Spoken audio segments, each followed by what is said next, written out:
Welcome to Green Tiger Legion USA. My name is Zach Montoya, President of Green Tiger Legion USA. We're a Second Amendment advocacy and general preparedness organization here in the state of Oregon. Today, we're going to be discussing rainwater collection and utilizing the Homestead to bunker down during SHTF. Let's go straight into it. So before I get started here, today's conversation will be led by Anthony. He is our treasurer here at Green Tiger Legion USA, who will actually be leaving at the end of December to pursue a career in the pharmacy industry. Anthony, we absolutely wish you the best of luck in all your future endeavors. You have been an integral part of Green Tiger Legion USA within the early days, and we only wish you the best foot moving forward. With that being said, he will be leading the conversation today in this video. I wanted to give us one video before he left the organization. So we absolutely appreciate that and the knowledge that he's willing to give us here for this presentation, this conversation, should I say.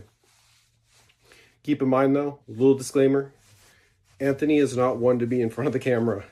He's just, not that type of person, but he was willing to do it for us, on his way out, just as kind of like a thank you gift, which we absolutely appreciate that. So keep in mind as the video is rolling, a little bit of nerves. I know that when I made the first video here for Green Tiger Legion USA, I was nervous. But as the videos progressed, you get more comfortable. You get more camera time, and you feel like it's a little easier each time. But without further ado, let's go straight into the video for everyone. Today we're going to be talking about water filtration, water purification in a SHTF situation where you have a home, you have a homestead kind of set up to where you're looking to bunker down. And Anthony's going to kind of start here as far as like where we're looking to really start the conversation, I guess you might say. So if we had to start out like from the very beginning, the most basic stuff, what would we start with as far as to purify water, collect water, that type of thing? So one system that's pretty simple that most beginner rainwater collectors are using is, Corin mentioned this earlier, a 55-gallon drum and their gutters. That is absolutely correct. Like, that is very easy to get a hold of. There's a lot of tablets that are sized for like 55-gallon drums. Like, they know that that's what a lot of people are going to be using. And and that would be more for like a smaller, like for instance, here on the property we've got a chicken coop, but there's enough square footage roof there to fill one of those buckets over the period, or fill one of those barrels over a period of a few weeks to a month, depending upon how the storms are in the winter, and use that all throughout the spring. Right, and since we're in the state of Oregon, we get a lot of rain. Here, it goes without saying, right? Just so people understand, this is based on like the state of Oregon weather. Depending where you live, this may vary, but for those in the Pacific Northwest, this could absolutely be a valuable option here. Any other, like, I know we went over kind of as we were just talking before this video, just some other methods. And let me bring up the number. So a lot of people. I know we had a meeting before this where we were talking, and this is when we decided to get the idea to record a video. We were talking about, most people don't know, this is a fact. It's 1,000 square foot of roof with 1 inch of rain can collect 62.3 gallons. And I believe this is in a 24-hour period. So that's a significant amount of water collected in a very short amount of time. This is, the 62 gallons is insane. Yeah. For that less than like 1,000 to less than 1,000 square foot roof is what we're looking at, right?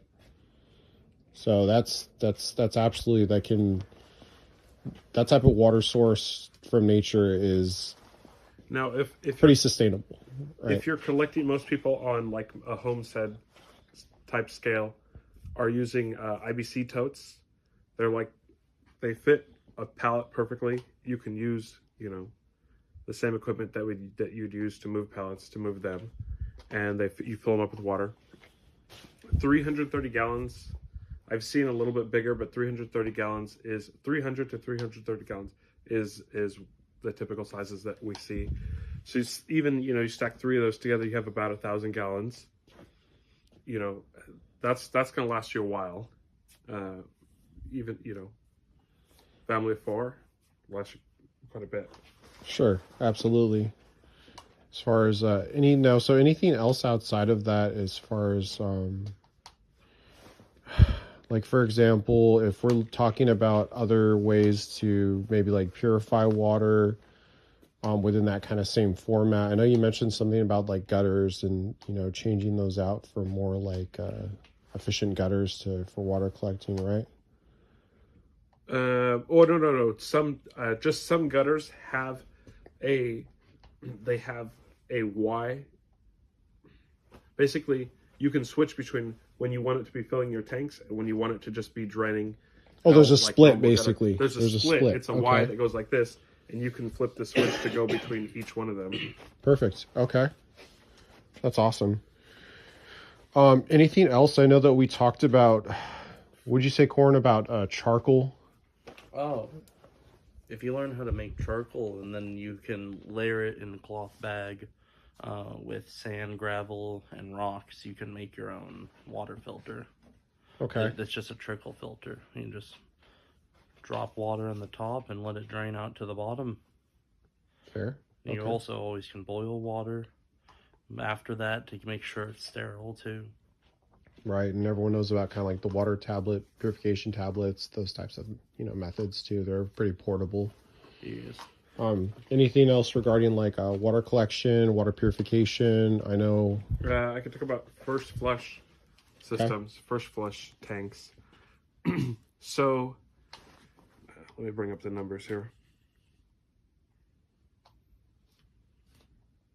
Take your time. So the general rule of thumb is you want 10 gallons of first flush capacity per every 1,000 square foot of roof. So for every 1,000 square foot of roof of water of roof that you're going to be using to collect rainwater, you want 10 gallons to add 10 gallons to that, your capacity of your first flush system. This is just so that it's appropriately sized to your roof, so that all of that contaminants, the dust, there might be ash from fires, if you have a wood stove running. There are ways to get that pumped to be used as a shower. So one idea that I had was where we would place our collected water in our IBC totes next to one of the bathrooms that we would end up being used in a shit hits a fan situation. We would be using a camp, what's called a camp shower. They burn propane. They can heat your water, and they also can draw from like a 5-gallon bucket or even like a 55-gallon drum or even an IBC tote out the window with the appropriate hose. Okay. That way you can be using that to shower comfortably and warm, and then like us, it just goes out and out the normal way out into our leach lines on the property that, out through the septic. Perfect. And then we talked about the shockers a little earlier. Did we finish up on that? But so anyways, if you put it through if we put it through our holding tank, they have inline filters there that use UV, carbon fiber, all this other stuff. You can put any number of, even reverse osmosis stuff underneath the sink if you needed to, that will filter your water. Okay. UV is one of them. Okay. All right. Anything else that we should, talk about regarding this, or is that pretty much kind of wrapping it up, would you say? I think that pretty much wraps it up for today's rainwater collection presentation.